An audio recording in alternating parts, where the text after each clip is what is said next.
안녕하세요. 정형외과 전문의 닥터서클입니다. 허리디스크 환자가 자전거를 타도 될까요? 자전거를 타면 허리디스크가 좋아지는 걸까요? 결론부터 바로 말씀드리겠습니다. 첫 번째, 자전거를 열심히 탄다고 해서 허리디스크가 절대로 치료되지 않습니다. 두 번째, 자전거를 타면 허리디스크를 다칠 가능성이 높아집니다. 세 번째, 허리디스크를 다치지 않고 안전하게 자전거를 타는 방법도 있습니다. 지금부터 이 세 가지에 대해서 최대한 이해하기 쉽게 설명드리겠습니다. 첫 번째로, 자전거를 열심히 탄다고 해서 허리 디스크가 치료가 되는 게 아니다 라고 말씀드렸습니다. 자전거가 나쁜 운동이라는 게 절대 아닙니다. 자전거 자체는 굉장히 좋은 운동인 게 맞고요. 좋은 자세로만 잘 타면 무릎 관절에도 좋고 허벅지 근력을 기르는데도 상당히 좋습니다. 또 유산소 운동이 되기 때문에 심장과 폐를 건강하게 해줍니다. 다만 허리 디스크를 앓고 있는 경우에는 자전거가 그닥 좋지 않은 경우가 많은데, 이건 자전거가 기본적으로 앉아서 하는 운동이기 때문에 그렇습니다. 서 있거나 누워 있는 것에 비해서 앉아 있는 상태에서는 허리 디스크에 실리는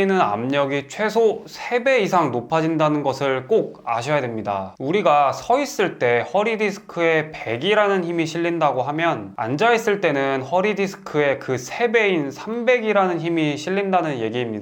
허리 디스크에 걸리는 힘이 크면 클수록 디스크가 다칠 확률도 커질 수밖에 없겠죠. 허리 디스크 때문에 나타난 극심한 통증을 한 번이라도 겪어보신 분들은 차라리 서 있으면 서 있지 앉아 있는 것은 정말 견디지 못할 정도로 힘들다는 것을 잘 아실 겁니다. 기본적으로 앉아 있는 자세 자체가 허리 디스크에 부담을 많이 주기 때문에 앉은 자세로 자전거를 오래 탄다고 해서 허리 디스크가 치료가 되는 게 아니고 오히려 디스크의 부담만 커진다는 것을 꼭 이해하셨으면 좋겠습니다. 두 번째로, 자전거를 타면 허리 디스크를 다칠 가능성이 높아진다라고 말씀드렸었는데, 이건 자전거를 탈 때 자세와 관련이 있습니다. 제가 바로 직전에 자전거가 기본적으로 앉아서 하는 운동이기에 허리 디스크에 부담이 많이 간다고 말씀드렸었는데, 간혹 이렇게 핸들에 손을 지지해서 무게를 분산하기 때문에 괜찮은 거 아니냐라고 반문하시는 분들이 있습니다. 팔로 체중이 분산되는 게 틀린 말은 아니지만, 체중을 일부 분산시킨다고 해도 자전거를 탈 때 해야 하는 자세 자체가 나쁘기 때문에 허리 디스크를 다칠 가능성은 높아질 수밖에 없습니다. 제가 이전에 올린 허리 디스크 낫게 하는 방법이라는 영상을 보시면 조금 더 이해가 쉬우실 거라, 혹시 못 보신 분들을 위해서 여기에 링크를 걸어둘 테니까 꼭 한번 보시기 바랍니다. 내용을 요약해서 말씀드리자면, 허리에는 요추전만이라고 부르는 이 C자형 곡선이 있는데, 허리에는 이 곡선을 잘 유지해주는 게 허리 디스크의 좋은 자세, 이 곡선을 무너뜨리고 허리를 앞으로 심하게 구부리는 자세가 허리 디스크를 다치게 만드는 안 좋은 자세라는 겁니다. 이렇게 허리에 C자 곡선을 만들어주는 자세가 허리 디스크를 보호해준다, 이런 내용입니다. 다시 자전거로 돌아가서, 자전거를 탈 때 보면 이런 식으로 허리를 과도하게 앞으로 굽힌 상태로 자전거를 타는 경우가 많은데, 허리가 앞쪽으로 심하게 굽어 있는 것을 잘 볼 수가 있습니다. 좀 전에 보여드렸던 허리 디스크에 좋다는 이 C자 곡선과는 완전히 반대 방향으로 꺾여 있는 게 잘 보이실 겁니다. 이런 자세로 자전거를 타는 것은 허리 디스크를 다치게 만드는 안 좋은 자세입니다. 그러면 사이클 선수들은 허리 디스크 다 터져 있어야 되는 거 아니냐, 선수들은 저 상태로 몇십 년 동안 사이클 탔는데도 왜 허리가 멀쩡한 거냐 라고 생각하실 수도 있는데, 기본적으로 운동선수들은 일반인과 같은 기준으로 생각하시면 안 됩니다. 프로로 활동하는 선수 한 명이 생길 때 크고 작은 부상으로 선수 활동을 포기하는 사람이 좋게 20명씩은 반드시 생기게 됩니다. 그만큼 강한 허리 유전자를 물려받은 사람만이 프로 선수로 남는 거기 때문에, 상위 0.1% 안에 들어가는 강한 몸을 가진 선수와 허리 디스크를 앓고 있는 일반 환자의 몸을 동일선상에 놓고 비교하시면 안 됩니다. 자,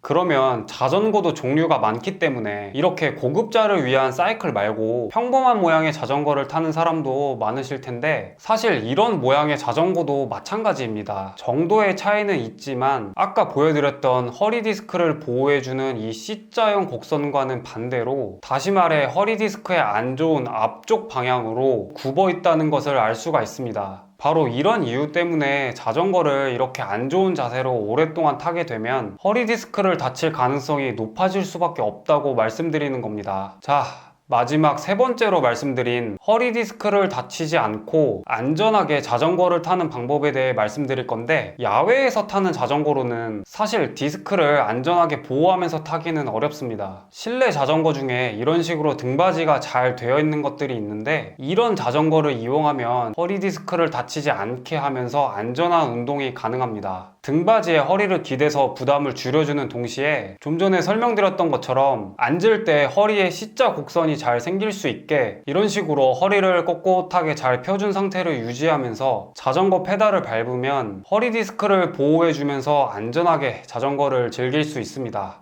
네. 오늘은 자전거와 허리 디스크에 관해서 말씀드려 봤습니다. 허리 디스크로 인한 통증이 심해서 진료실을 찾는 분들이 엄청나게 많은데, 어떤 게 문제였을까를 찾기 위해서 질문을 여러 가지 던지다 보면 잘못된 습관, 잘못된 운동을 하고 있는 경우가 대부분입니다. 제가 늘 환자분들께 드리는 얘기가 있는데, 허리 디스크 치료의 시작은 대단한 치료법을 찾거나 명의를 찾아가는 데 있는 게 아니고, 내가 하루에 수십, 수백 번씩 하고 있는 습관이나 운동 중에 어떤 게 디스크에 좋지 않은 동작인지를 이해하고 그것을 하지 않는 데 있다는 겁니다. 자전거도 허리 디스크를 다치게 만드는 흔한 이유 중 하나이기 때문에 자세히 설명드려 봤습니다. 오늘은 여기까지 하겠습니다. 그럼 안녕. 졸리다.